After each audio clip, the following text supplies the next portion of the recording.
Of all the different genres, I tend to think of sci-fi as the most fun to talk about. It's not necessarily that it has the best ideas or makes the most compelling stories or anything, but because it likes to engage with contemporary issues behind the veneer of an insane hypothetical. Given the opportunity to write a story about anxiety over nuclear proliferation, for example, a drama writer might say, imagine there's a rogue nuclear submarine that wants to defect from Russia to the United States. A sci-fi writer, on the other hand, might say, so there's an entire planet of apes. Take your stinking paws off me, you damn dirty ape! And then underneath that planet, there's a weird bomb-worshipping cult with no skin on their faces. Everyone always forgets that second Planet of the Apes movie, and the 3 ones after that. Now, not all sci-fi is this way. Some sci-fi just slaps genre staples on an action or adventure movie and calls it a day. I'm not going to sit here and pretend that The Fifth Element or Star Wars had much to say. Those aren't really the kind of sci-fi I'm talking about, though. They can be fun, but they aren't going to provoke the kind of thought and discussion that more conceptual sci-fi can. The kind of sci-fi I'm thinking of can range from headier movies engaging with big ideas to pulpy romps using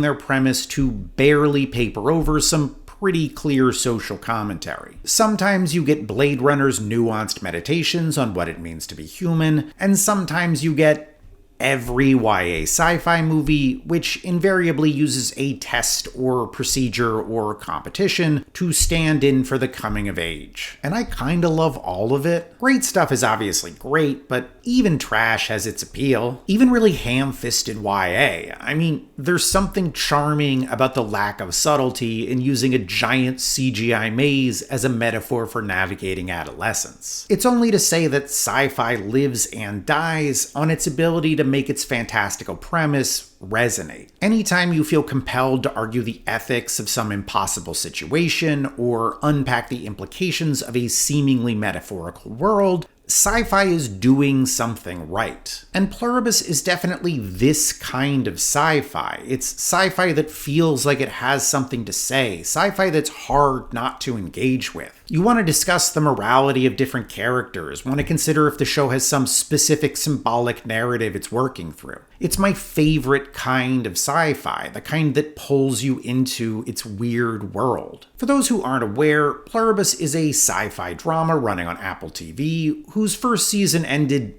several months ago at this point. The show was created by Vince Gilligan, the creator of Breaking Bad and Better Call Saul, and arrived on Apple TV with a pretty well-earned amount of hype. Pluribus is something of a return to Gilligan's roots, because while he became known for his crime dramas, he originally cut his teeth as a writer for The X-Files and co-creator of the short-lived X-Files spin-off, The Lone Gunman. In Pluribus, all humans on Earth, save 13 of them, are suddenly joined into a hive mind, a loosely defined amalgamation of human consciousnesses for which individual bodies seem to be just appendages of this group consciousness. The first season primarily follows the perspective of Carol Sturka, one of 13 people not joined into the hive mind, as she deals with the aftermath of the event. What the fuck is happening? Just from this initial description, it shouldn't be too hard to see how this show could be catnip for discussion. You have this big central thing, the hive mind, to anchor your perspective, but the show refuses to treat it like a symbol. It refuses to clearly give it a meaning, such that anyone with enough motivated reasoning to cherry pick their way through the show can come up with an analysis that appeals to their particular sensibilities. You don't have to be particularly analytically gifted to come up with a theory of Pluribus. It's just hive mind equals thing, and then make all the characters pawns in whatever parable you've imagined. I've already seen a good number of pretty terrible takes that use this exact approach. The hive mind is neoliberal capitalism, or communism, or AI, or whatever. Pluribus is the kind of show that touches on big, broad issues, which makes it easy to find evidence for, at times, oppositional takes. A show that openly ponders what it means to be human is naturally going to engage with a variety of different philosophies that think about the same thing. So it's not that any of these takes are wrong exactly. The show can reflect on both capitalism and communism,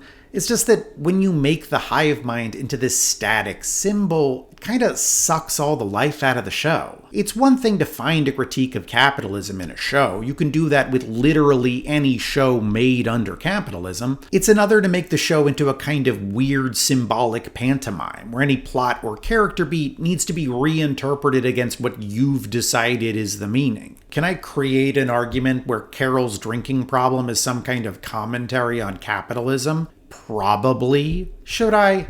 No, I really don't think you should. Pluribus isn't uglies or in time. This isn't sci-fi that's trying to beat you over the head with a metaphor, and it's reductive to treat it that way. I really like Pluribus, not just because it makes me think, but also because I like the characters and story. It's not perfect, but it's original in a way that I think is pretty rare for television. And I think it's worth taking the time to find a way to talk about it that gives it the space to be itself.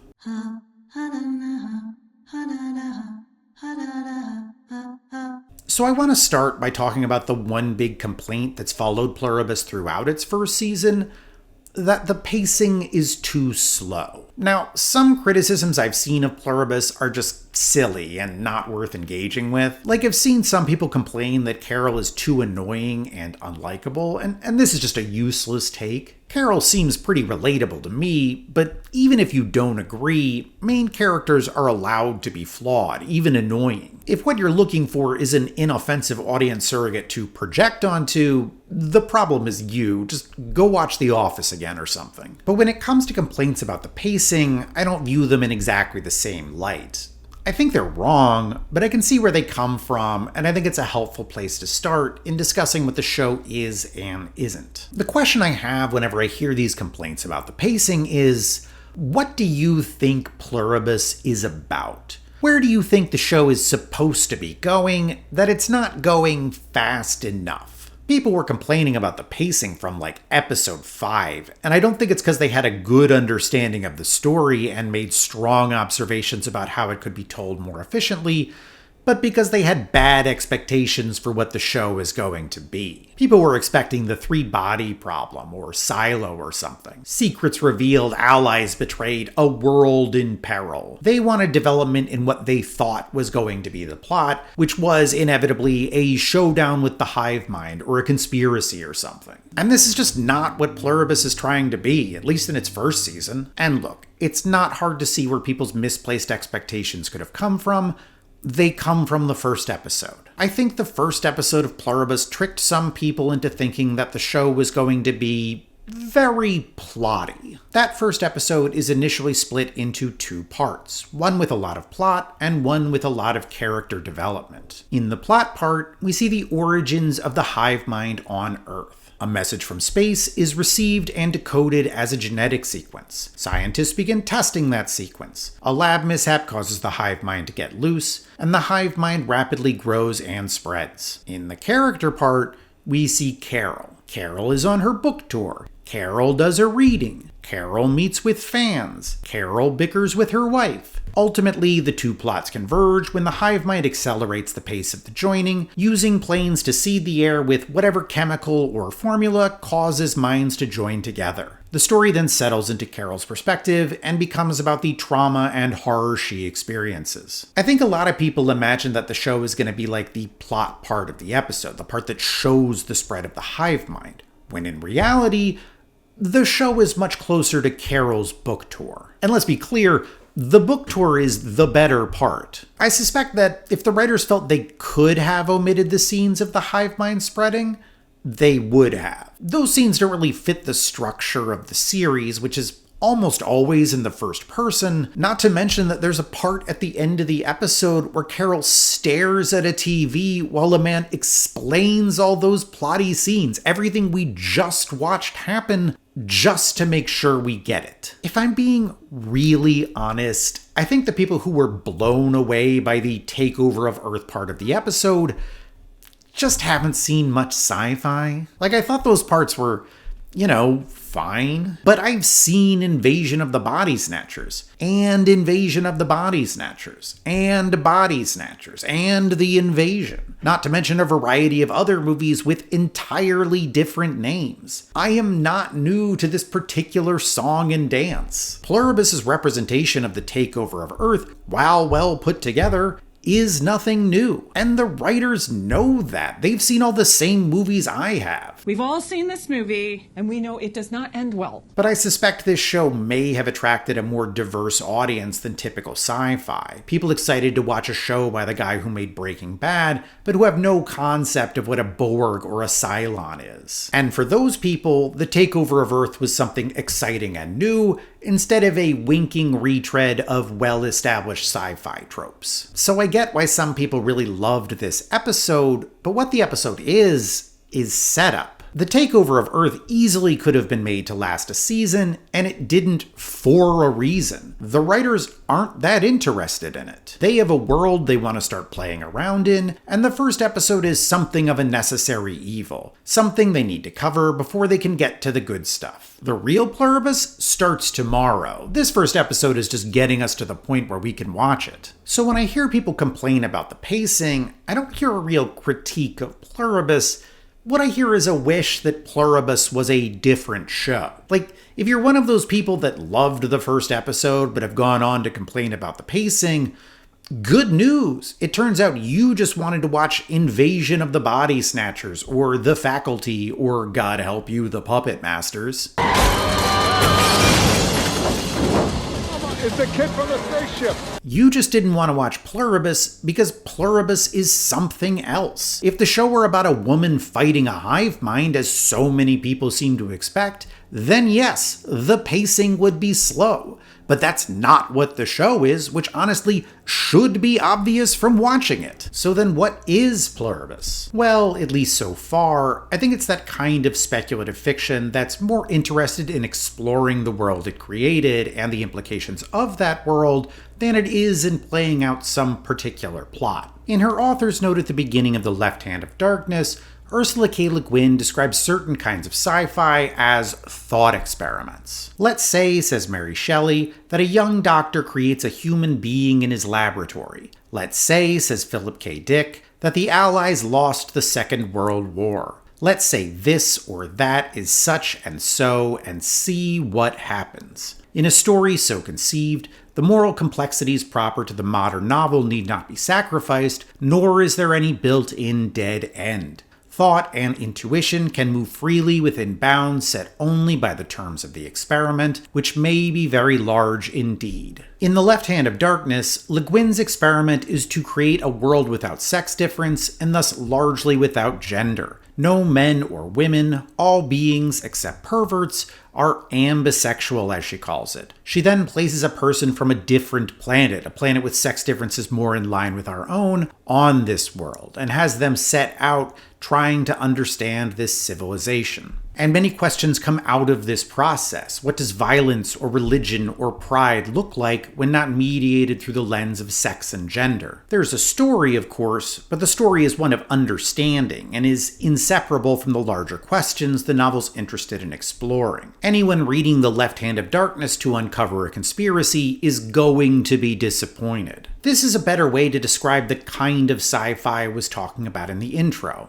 Thought experiments. Sci-fi that has something to think about, rather than just giving us everyman fights space Satan. And I think this is what Pluribus is aiming for in its first season, which is one of the reasons I think Carol is shown reading The Left Hand of Darkness, because that book is the iconic example of this kind of sci-fi. Pluribus asks, what if a world were a hive mind, and then leaves a few characters out, a few characters we can relate to, through which we can explore this world as a way of thinking about our own. Paraphrasing Le Guin again, the purpose of the thought experiment is to describe the present. Fiction writers, at least in their braver moments, do desire the truth, to know it, speak it, serve it. but they go about it in a peculiar and devious way, which consists in inventing persons, places, and events which never did and never will exist or occur, and telling about these fictions in detail and at length and with a great deal of emotion. And then, when they are done writing this pack of lies, they say, "There.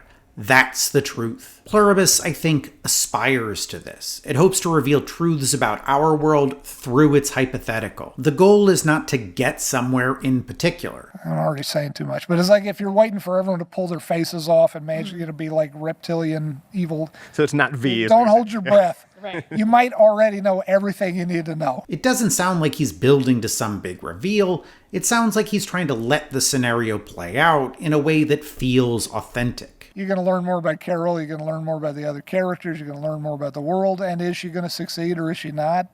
And what does success look like? And if she does indeed succeed in saving the world. And this is why I get annoyed at complaints that the pacing is too slow, because it fundamentally misses the point. Pluribus isn't trying to keep us on the edge of our seats, it's trying to create a scenario worth exploring, one that has the potential to offer commentary on what the world is and what that means for who we are as people. Pluribus is a thoughtful show, and it's worth trying to understand the kinds of things it's thinking about.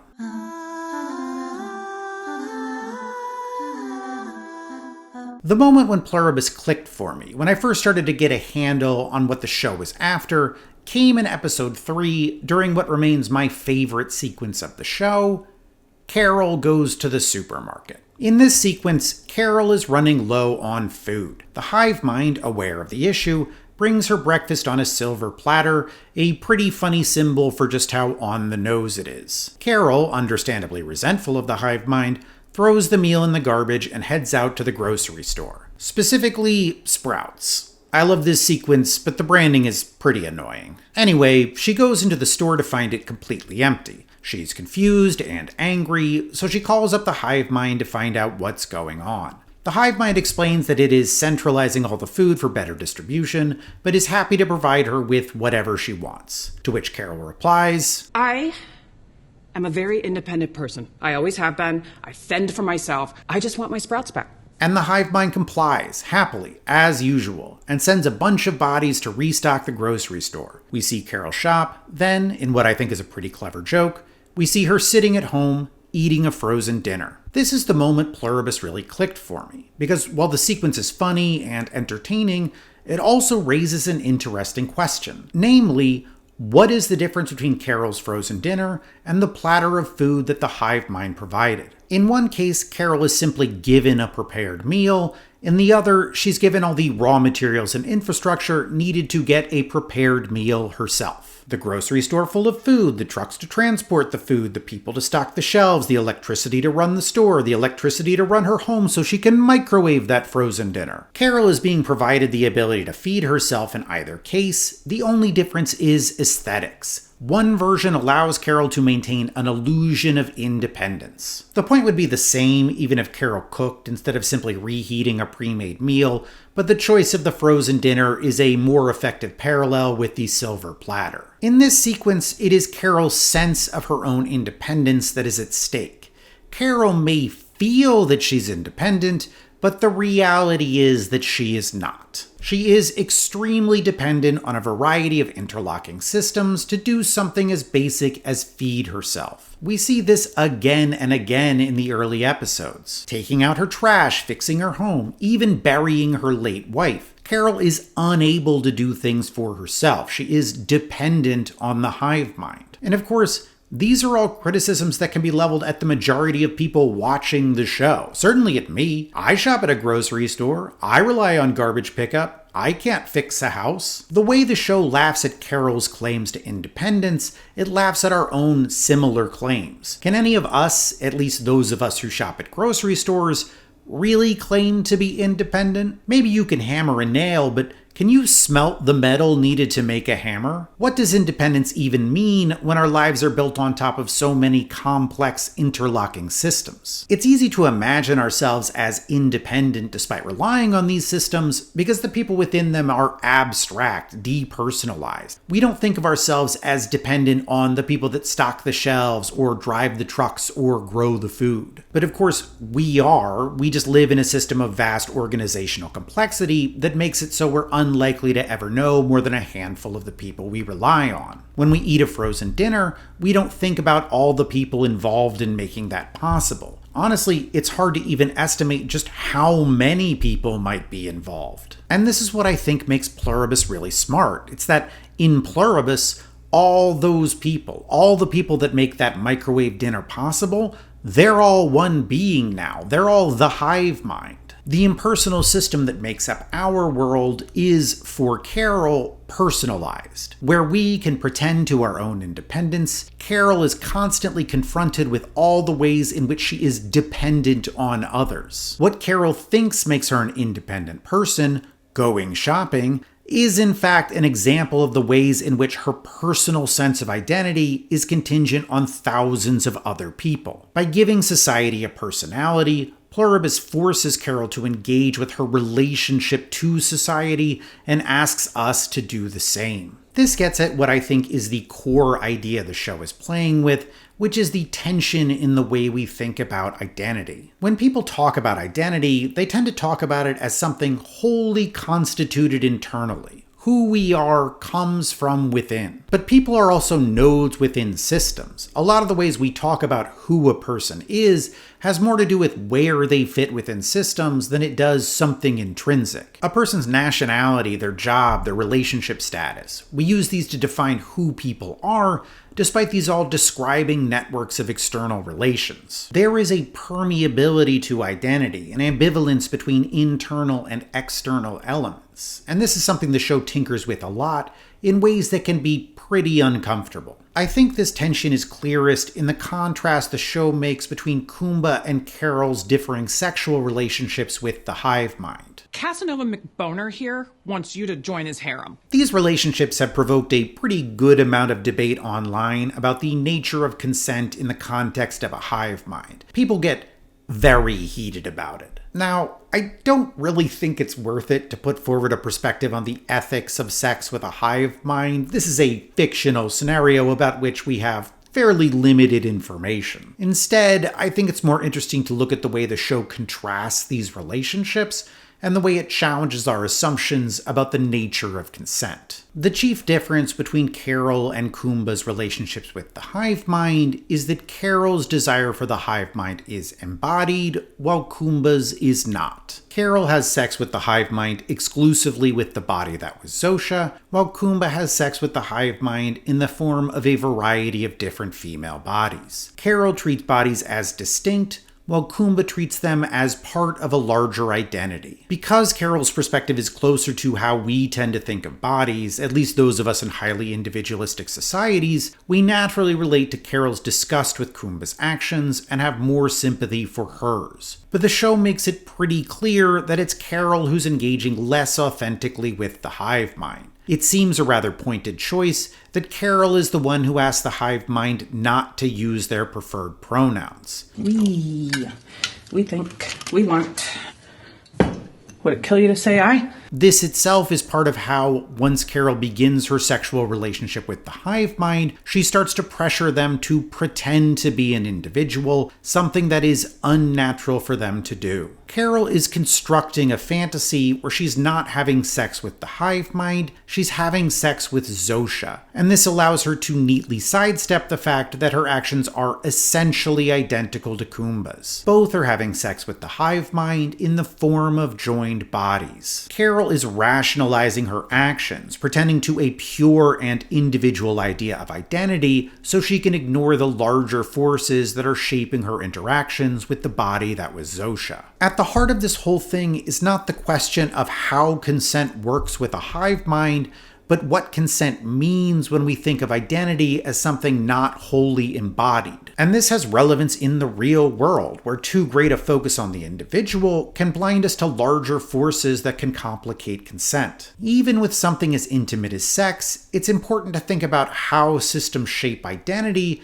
because systems can be coercive. We typically think of coercion as personal, embodied, done by individuals, but that's not always the case. This is, for example, one of the reasons feminism has been very focused on things like women's shelters and alimony and employment opportunity, because the traditional structure of society in which women are often cut off from income and property force them into and coerce them to stay in relationships with men, even abusive relationships. It's hard to be single if you have limited access to the labor market. It's hard to leave your husband if you have nowhere to go and no money to support yourself. A man may not be personally coercing a woman to marry him or coercing his wife to stay with him, but the structure of society can accomplish that coercion for him. It's the threat of poverty forcing women into relationships with men. The notion of the sovereign individual whose identity is abstracted from the coercions of larger systems allows us the comfort of a more simplistic idea of consent. This is one of the major themes of the movie Honora, which dives deep into the interaction of class and sex. What does it mean that money can both purchase Ani's consent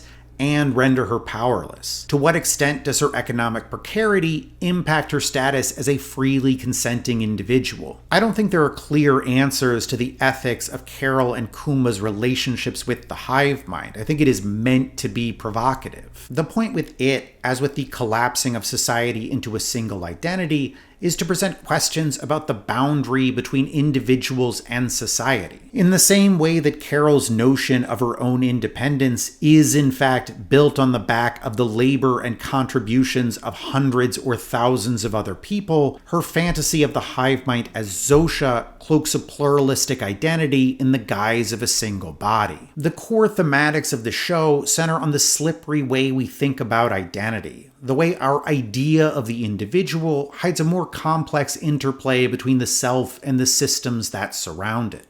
And it's with this in mind that we can finally return to the question of what Pluribus is actually about.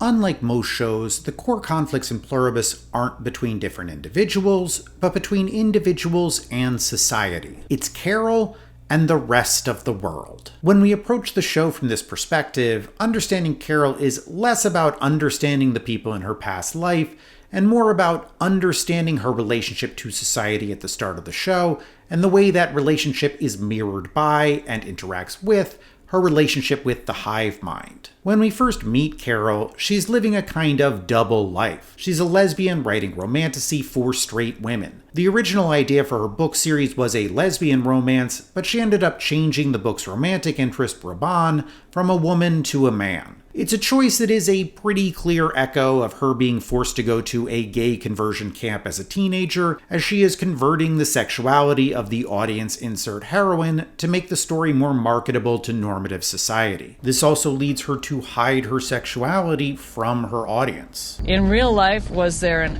actual man you were thinking of when you came up with Raban? Put down George Clooney. Carol is, quite understandably, distrustful and resentful of society because of how it's treated her sexuality. Carol's wife, Helen, is a kind of buffer between Carol and the rest of the world. She's literally Carol's agent, of course, but her management goes beyond just her literary career, controlling her social media, watching her drinking, forcing her to experience the world. Helen is both a way for Carol to keep some distance between herself and society, and the reason Carol keeps that distance. So when Helen dies during the joining, it strips a protective layer away from Carol, who now needs to engage with the world herself. All her anger and resentment are still there, but now with no buffer. Carol's problem is that, despite her justifiable anger, first at society and later at the hive mind, she is dependent on them. She may have contempt for the women that read her books, but she relies on them to fund her life. She may hate the hive mind for killing her wife, but but she needs them in order to feed herself. Carol accepting this dependence is the main movement of the first several episodes. First, she has to come to terms with her physical dependence, a process that happens gradually as she experiences the constant small humiliations of having to ask the hive mind for pretty much everything she needs. After this, Carol has to accept her emotional dependence. Carol likes to imagine herself as a lone wolf,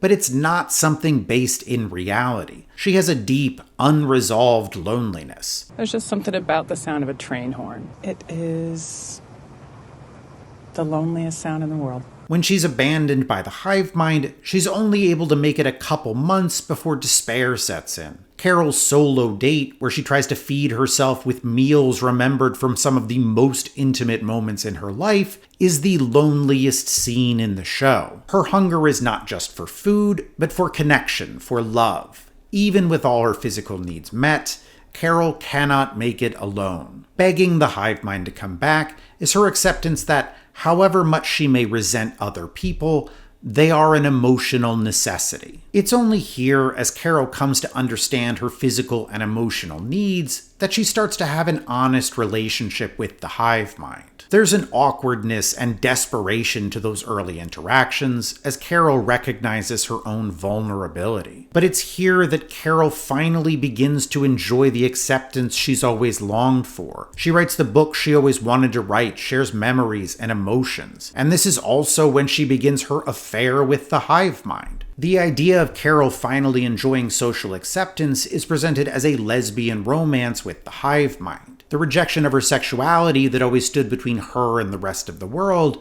is now both catalyst and symbol of her inclusion. Where Helen was a buffer between Carol and the rest of the world, the hive mind is direct contact. At this point, Carol has achieved the kind of social acceptance that always eluded her before, which is why, when Minuso shows up acting nearly identically to Carol at the start of the season, the paranoia around being seen or heard, the denial of the hive mind as a legitimate life form, Carol takes the other side. You don't ask them what it's like? No. Have you even tried talking to them? Carol's reason for fighting the hive mind was always based on anger and resentment. It's why, when Kumba asked why they needed to fight, at present the situation seems very nice, Carol didn't have a good answer. Guys, I'm not looking for a fight here. I'm just trying to make a point that this whole thing... We have to do something. She was rejecting a collective that always rejected her. When she finally gains acceptance, she has no more reason to fight. So when the hive mind decides to get away from Minusos, Carol goes with them and begins living a life with the hive mind. Just her and the individual that was Zosha, relaxing in tropical resorts and beautiful green screens. But it's at this point that Carol finds out that the hive mind is close to absorbing her. The price of that absorption is laid out earlier in the same episode when we see Kusamayu brought into the hive mind. We see Kusamayu prepare, spending her final hours in her mountain village amid the songs, stories, and language she grew up with. There's a lot of texture to the scenes that lead up to the joining, but once Kusamayu is joined, it all stops. Everyone is smiling, but the village is eerily silent. The singing ends, the village is packed up, and everyone leaves, presumably forever. It is an erasure of the texture of the village, because erasure is the price the hive mind charges for the happiness it offers. The deal the hive mind offers is the same Faustian bargain offered by the conversion camp. Let go of your difference and be accepted, be happy. And this is something Carol cannot agree to. When the world wouldn't accept her sexuality, Carol was willing to fake it, to perform heterosexuality in her books so she could live her life with Helen. And while the hive mind accepts her sexuality, it cannot accept her being different, being separate. And Carol will not give that up. When she realizes the hive mind intends to absorb her, she returns home with an atom bomb. For Carol, there is no difference between destroying herself and letting her distinctiveness be erased. I see in the narrative arc of the first season Carol's struggle between her individuality and the acceptance she so desperately craves, a dramatization of the allure of normative society, the desire to blend in and disappear, to remove oneself from the friction of the world. Carol is shown the promise of a happy life, a happiness that is, according to the hive mind, just the beginning. All Carol has to do is be content with letting herself go. The hive mind's promise of happiness is contingent on a loss of distinctiveness, and the real world feels similar. Society seems to make promises, to offer comfort and ease if you're willing to fit the script, to perform a particular version of normal. Just be normal and you can have that idyllic vision of happiness. You can be safe, you can be loved, you can raise a family. It's notable that it's Carol's desire for children that ultimately puts her at risk of being absorbed into the hive mind. Carol is in danger because of her desire for those traditional markers of happiness. Her desire to be loved brings the hive mind back. Her desire to have a family gives the hive mind a way to absorb her. It's another example of the coercion of society, where the traditional vision of the good life is held as a reward for people willing to sacrifice the things that make them different. It's on this point, this anxiety over the pressures of society and the allure of conformity, that Pluribus is very much in conversation with a number of other sci-fi works. I brought up Invasion of the Body Snatchers earlier because it's not just that those movies use similar iconography, or even that Pluribus directly references it. Everybody everywhere else has turned into some kind of fucking pod person. But that they deal with similar themes. The Body Snatcher movies are about fighting an invasion of alien plants that grow emotionless copies used to replace people. And I would argue that these, like Pluribus, express an anxiety over conforming to normative society. The 1956 version of Invasion of the Body Snatchers, for example, directly compares the transformation into a pod person with the compromises people make as they get older, the way they adapt to society and let their distinctiveness fade. In my practice, I've seen how people have allowed their humanity to drain away. Only it happens slowly instead of all at once. They didn't seem to mind. The Body Snatchers offer the same bargain as the hive mind. Allow yourself to be absorbed and you will be happy. While you're asleep, they'll absorb your minds, your memories, and you're reborn into an untroubled world. The 1978 Invasion of the Body Snatchers is similar, but this one is recontextualized around aging members of the counterculture. In this case, the movie is drawing on the anxiety of aging radicals seeing their friends letting go of their revolutionary roots, getting jobs, and settling down into ordinary lives. On the outside, Jeffrey is still Jeffrey, but on the inside, I can tell that there is something different. Something is missing. Emotion, feelings. He's just not the same person. The process of growing up and accepting the compromises demanded by society becomes the hostile takeover by an alien entity. Throughout both these movies, the real threat is always letting yourself go to sleep. People lose consciousness and become part of a passionless collective. Interestingly, both these movies, at least originally, had the Body Snatchers win.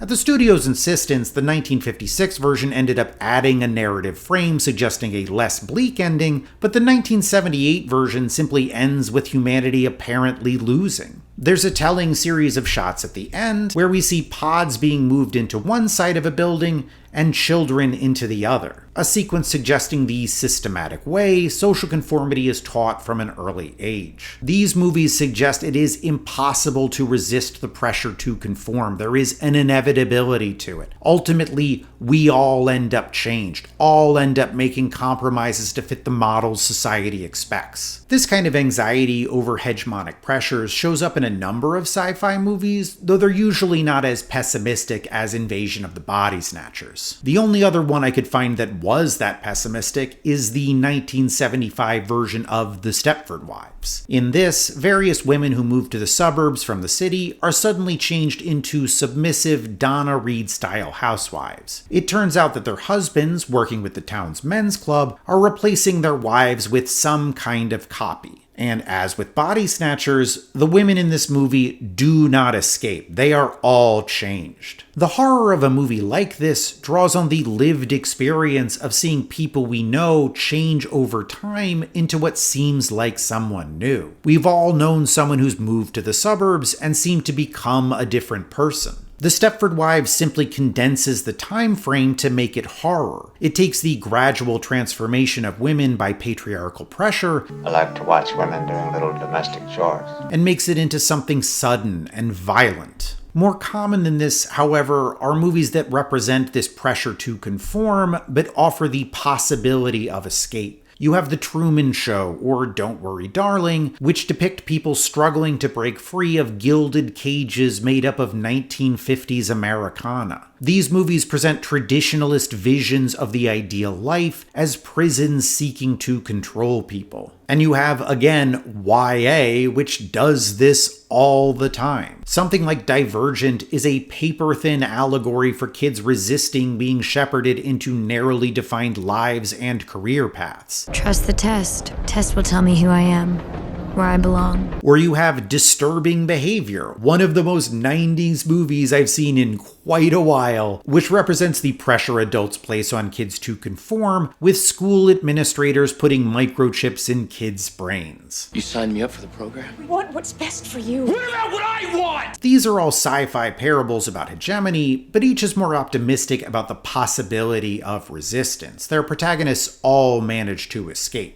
I mean, I assume. We didn't get that last Divergent movie, so I can't be sure. But what's true about all the movies I mentioned and what makes them different from Pluribus is that they all depict the pressure to conform as a hostile force. We have aliens trying to take over Earth, corporations trying to make us into a product, incels trying to dominate women. But what Pluribus shows is something different. Instead of aggression and domination, Pluribus depicts conformity as a seduction. Carol has needs that society meets. As Carol enjoys the companionship of Zosha, the acceptance of her art, the appreciation for her past, she is being drawn in. The shots of her travels feel hallucinogenic because this all has a narcotic effect on Carol. The hive mind is offering her a taste of what it's like to be joined. Normative society has the stick, sure, but it also has the carrot. It will try and lure you in with gifts. What makes Pluribus's presentation of hegemony notable to me is the focus on why people give in to the pressure to conform. In all those movies, the possibility of joining is never appealing. No one would choose to be a pod person. But in Pluribus, we understand why Carol might. We understand what draws her into this relationship with the hive mind, what makes her stop fighting back. And I think it's effective because, at least for me,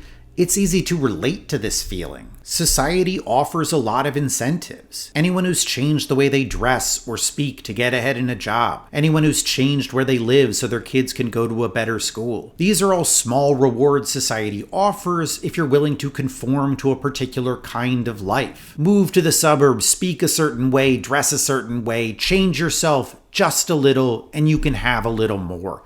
Change a bit more, get a bit more. Again and again, and before you know it, you're unrecognizable. Yes, society will use force, particularly on people whose identity precludes the possibility of achieving hegemonic ideals, people who are non-white or queer or female. But some compromises are done voluntarily in return for things we want.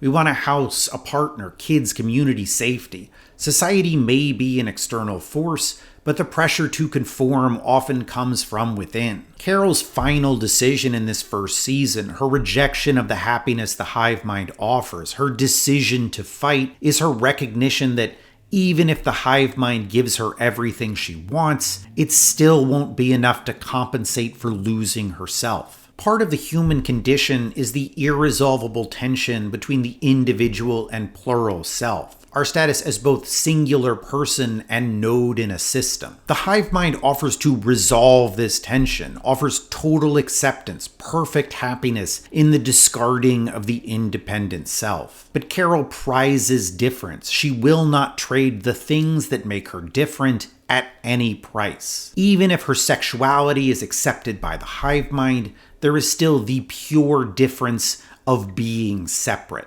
There's a scene late in The Left Hand of Darkness, a book pondering the implications of sex difference, where the conversation shifts to difference itself. The main characters are alone on a glacier, discussing the nature of individuality in a world without sex difference. One wonders if, because the humans of this planet don't have male and female, they aren't as preoccupied with duality. And the other replies, "We are dualists too. Duality is an essential, isn't it? So long as there is myself and the other." This is the essential difference, the difference between self and other, the difference of being separate. It's the difference that still matters to Carol at the end of the first season, the difference that is constantly on our mind as we watch interactions between Carol and a character that is the rest of the world. It's not the reaction to her sexuality separating her from the world anymore, but something deeper, difference itself. And this is what gives her the answer to Kumba's question, the answer to why fight the hive mind. Carol needs to fight not because of some abstract idea about the way things should be, not because of her lingering anger at the way things are, but because she is under attack. The hive mind threatens her right to be different in the purest sense. And this is always the danger of social conformity. For all its professions of love, all its promises of happiness, society is ultimately incapable of accepting difference. It is only capable of absorbing it.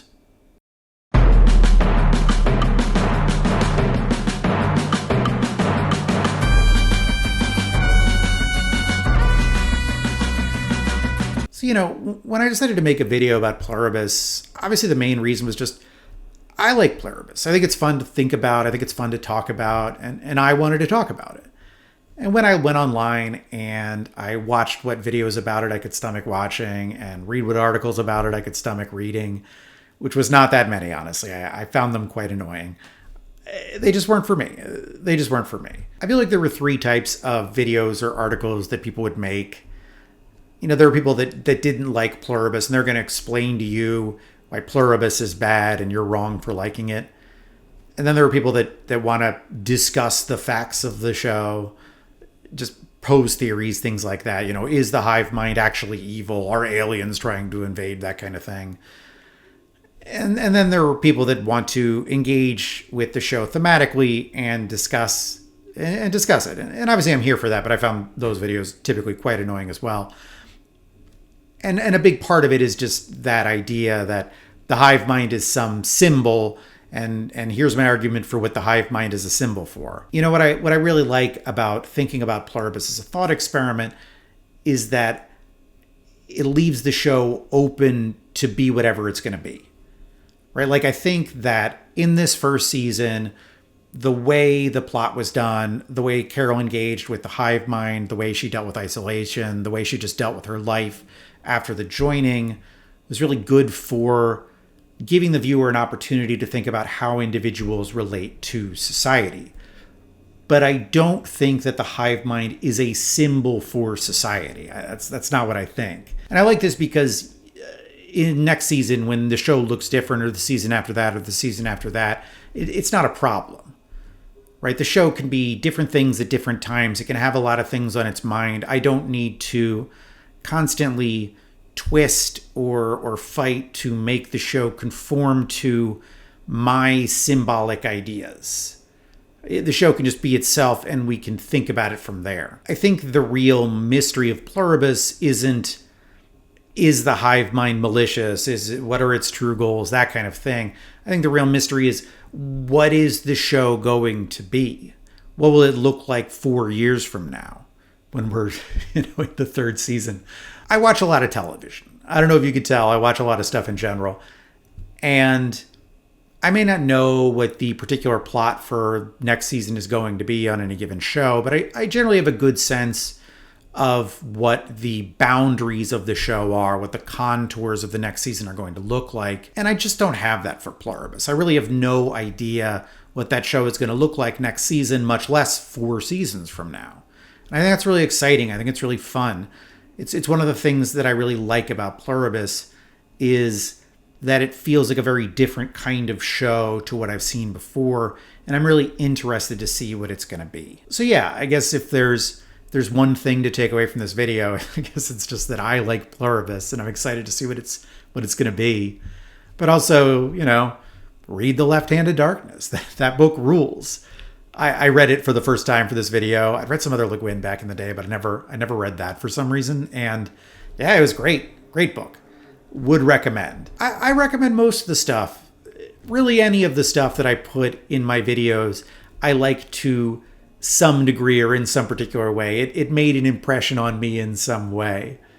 You know, so go out and watch Invasion of the Body Snatchers, at least the first three. That fourth one you can skip. The Invasion. Go watch The Thing, obviously. Go watch the first 2.25 seasons of Battlestar Galactica. I think it really goes downhill after New Caprica, so you can skip the rest of it. In my opinion, there's good things. There's things to enjoy in those later seasons, but anytime I rewatch, I tend to just stop after New Caprica. You know, if you want to watch the canon remake of Invaders from Mars, like, that's not a good movie. But it is a bad movie, and I think that that is something to recommend about it, is just that it is an entertaining kind of bad movie. For me, everybody has different opinions on what bad movies are enjoyable, but I found it quite enjoyable. Other than that, you know, leave a comment. I can't imagine anyone disagreeing with a single thing I had to say in this video, right? So I assume all the comments are going to be really nice and none of them will hurt my feelings. So yeah, I'm really excited to look forward to all these uniformly positive comments. Like, subscribe, that kind of thing.